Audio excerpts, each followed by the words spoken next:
Assalamualaikum dan salam sejahtera. Terus bersama saya, Amira Syacha dalam 15 minit MMTV edisi 9 Februari 2024.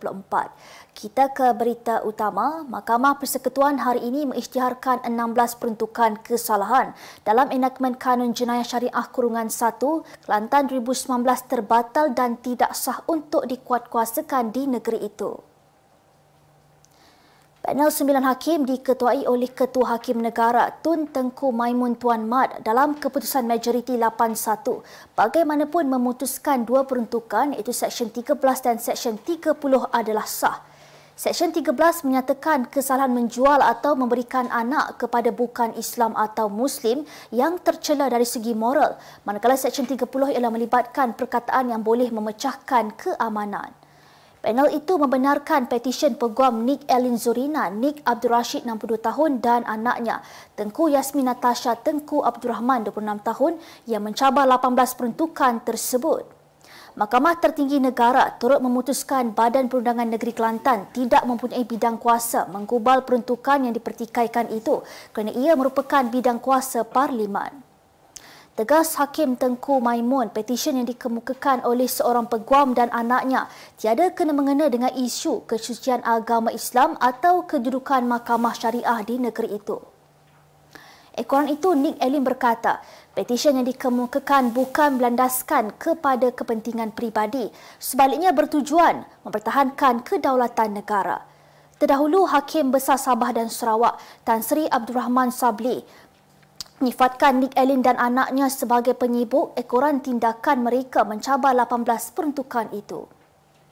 Dalam pada itu, Timbalan Menteri Besar Kelantan Datuk Dr. Muhammad Fazli Hassan berkata, Kerajaan Kelantan akan menghadap Sultan Muhammad ke-5 segera untuk menyembah maklum keputusan Mahkamah Persekutuan mengenai pembatalan tersebut.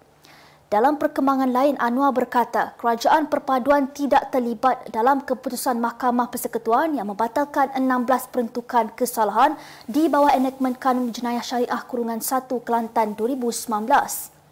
Menurutnya, keputusan itu dibuat berdasarkan kuasa yang diperuntukkan di bawah Perlembagaan Persekutuan. Masih ada yang mempertahankan kononnya orang itu sudah tua, kes lama.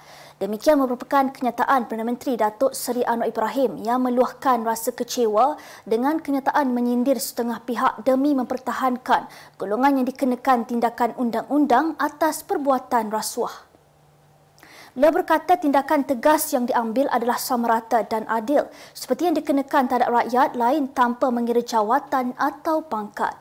Tambah Anwar, negara kini menanggung hutang sebanyak 1.5 trilion ringgit dan kerajaan terpaksa merangka ekonomi negara dengan cermat serta menonjolkan ketegasan menerusi penguatkuasaan bagi menghapuskan golongan perasuah.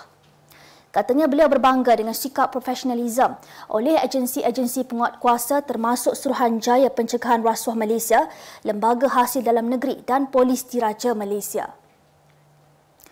Kabinet tidak pernah membincangkan mengenai pengurangan hukuman bekas Perdana Menteri Datuk Seri Najib Tun Razak seperti yang diputuskan Lembaga Pengampunan.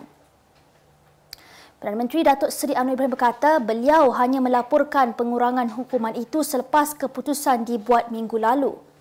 Jelasnya banyak cerita negatif yang bertebaran kononnya beliau dan Kabinet terlibat dalam proses tersebut. Menurut Anwar, permohonan tersebut didengar oleh Yang di-Pertuan Agong. Jelasnya keputusan baginda adalah muktamad mengikut Perlembagaan Persekutuan. Beliau berkata demikian ketika berucap pada majlis perjumpaan bersama penjawat awam negeri Melaka di Pusat Dagangan Antarabangsa Aikro hari ini. Ketua Polis Negara Tan Sri Razaluddin Husin menegaskan kejadian salah laku membabitkan anggota dan pegawai hanya merosakkan reputasi serta mengurangkan kepercayaan masyarakat terhadap Polis Diraja Malaysia PDRM. Tegasnya beberapa siri kejadian yang kerap berlaku kebelakangan ini juga diibaratkan seperti menconteng arang ke muka PDRM. Antara kes membabitkan salah laku anggota, antaranya seorang pegawai kanan polis ditahan terbabit kes bunuh secara langgar pelajar tingkatan 5 di Perak, kekerasan terhadap lelaki oleh Ketua Polis Balai di Perak dan dua anggota lain yang terlibat dalam kes samun serta rogor pelajar warga asing dalam kereta peronda di Selangor. Seterusnya, 5 anggota ditahan terbabit kes pemerasan pekerja kilang di Pulau Pinang. Penemuan wang tunai RM3,753 daripada seorang anggota semasa menjalankan tugas di Selangor. Seorang anggota disiasat menyimpan angpau di Kuala Lumpur dan 8 anggota ditahan terbabit pemerasan di Johor. Ujar Azharuddin pihaknya juga tidak akan teragak-agak untuk mengambil tindakan yang sewajarnya terhadap mana-mana pegawai penyelia yang didapati gagal dalam penyeliaan. Jelasnya integriti perlu kekal sebagai keutamaan yang perlu menjadi budaya seluruh warga pasukan itu. Utusan Malaysia dan Cosmo melancarkan satu lagi produk terbaru. Apa yang ada dalam Iklaneka? Ia adalah platform yang tepat dan efektif untuk mengiklan antaranya pelbagai jenis notis, cautan kosong, hartanah, tender, kenderaan, mencari wali atau waris dan pelbagai lagi. Apa yang anda cari? Semuanya ada di sini. 2 dalam 1. Layari iklaneka.utusan.com.my. Kita kembali lagi. Seorang pekebun yang diberkas kerana melanggar seorang anggota polis sedang bertugas di Tanjung Rambutan Ahad lalu dihadapkan ke Mahkamah Seksyen Ipoh hari ini. Tertuduh T. Kuna 34 tahun yang didakwa atas pertuduhan sengaja mendatangkan kecederaan parah itu bagaimanapun mengaku tidak bersalah selepas pertuduhan terhadapnya dibacakan dalam bahasa Tamil di hadapan Hakim Ainul Syahrin Muhammad. Mengikut pertuduhan, lelaki terbabit didakwa dengan sengaja mendatangkan kecederaan parah terhadap mangsa bernama Muhammad Zulfaizi Zulkafli 34 tahun dengan melanggar mangsa menggunakan sebuah kereta jenis Proton Iris bernombor pendaftaran WB1209S.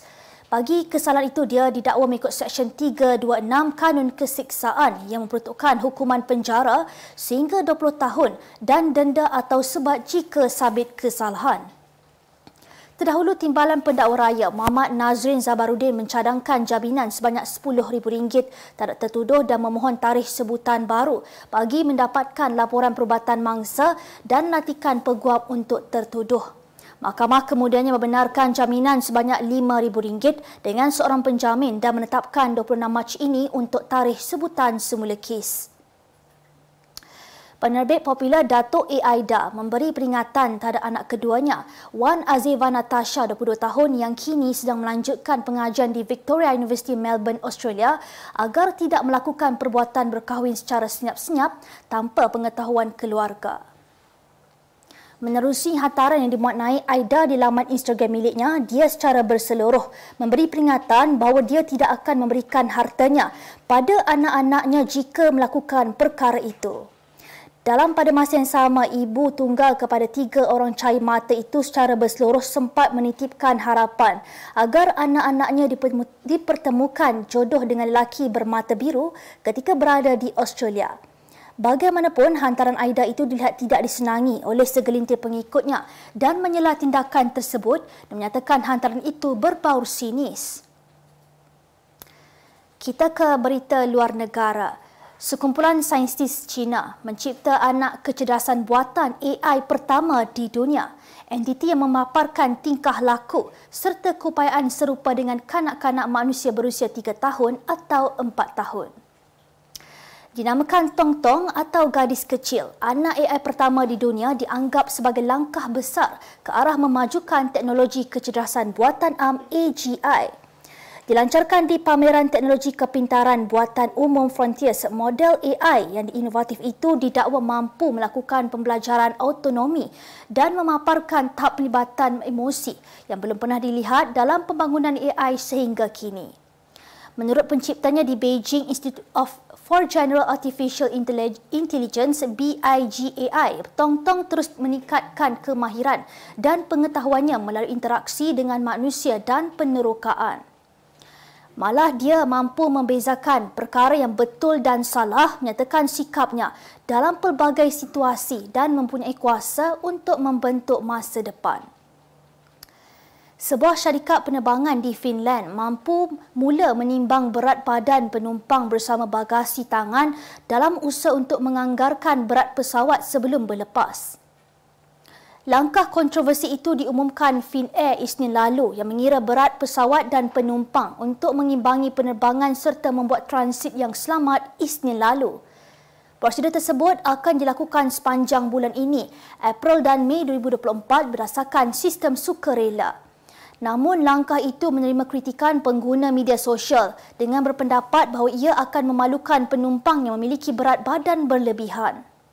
Dalam masa yang sama, sebilangan individu turut menyatakan bahawa mereka tidak akan menaiki penerbangan Finnair kerana enggan dimalukan oleh peraturan tersebut.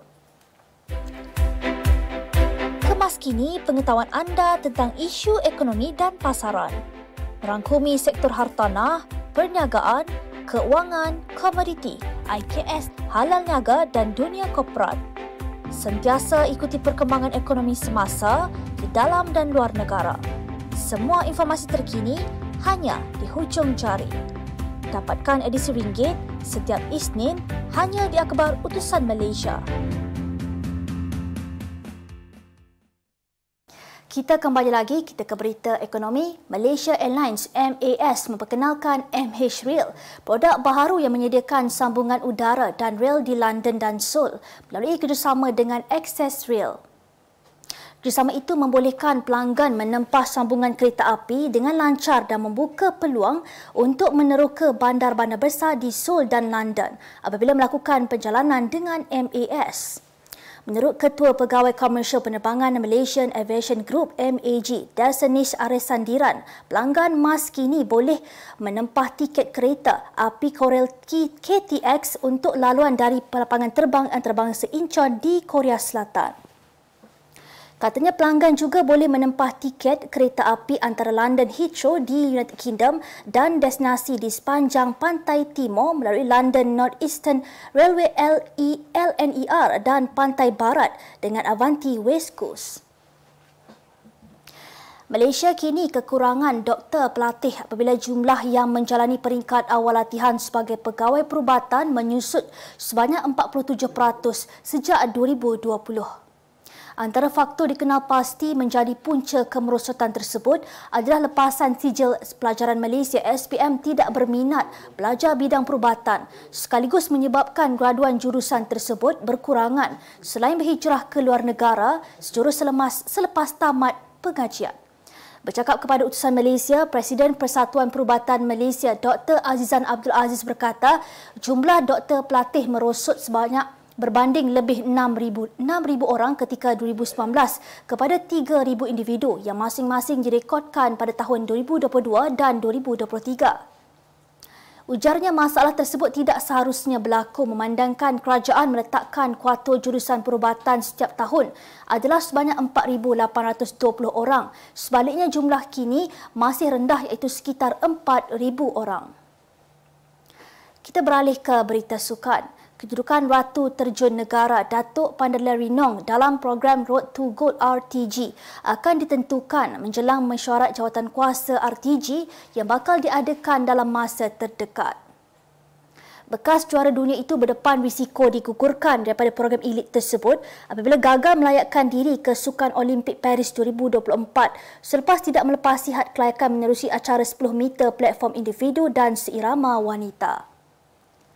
Manakala Nur Dabita Sabri yang bergandingan bersama Panderlela dalam acara 10 meter seirama wanita turut berdepan risiko dikeluarkan daripada program RTG selepas mereka menamatkan aksi saringan di tempat ke-12 pada Kejohanan Akuatik Dunia di Doha, Qatar. Bagaimanapun, Menteri Belia dan Sukan Hannah Yoh yang merupakan pengerusi bersama RTG enggan mengambil tindakan terburu-buru. Sebaliknya akan membincangkan perkara itu bersama Koordinator Program Datuk Stuart Ramalingam. Setakat ini, Bertrand Rodick Lises menjadi satu-satunya penerjun negara yang melayakkan diri ke Olimpik Paris diikuti atlet Nur Shazin Latif pelayaran, Jonathan Wang menembak, Ariana Nordania Zairi memanah dan Nur Aisyah Muhammad Zubir berbasikal. Lembaga Persatuan Bola Sepak Antarabangsa IFAB akan menerbitkan protokol terperinci menerusi pengenalan kad biru. Menerusi IFAB, pengadil memiliki kuasa untuk mengeluarkan pemain selama 10 minit kerana tidak berdisiplin atau melakukan kesalahan dengan menggunakan kad tersebut.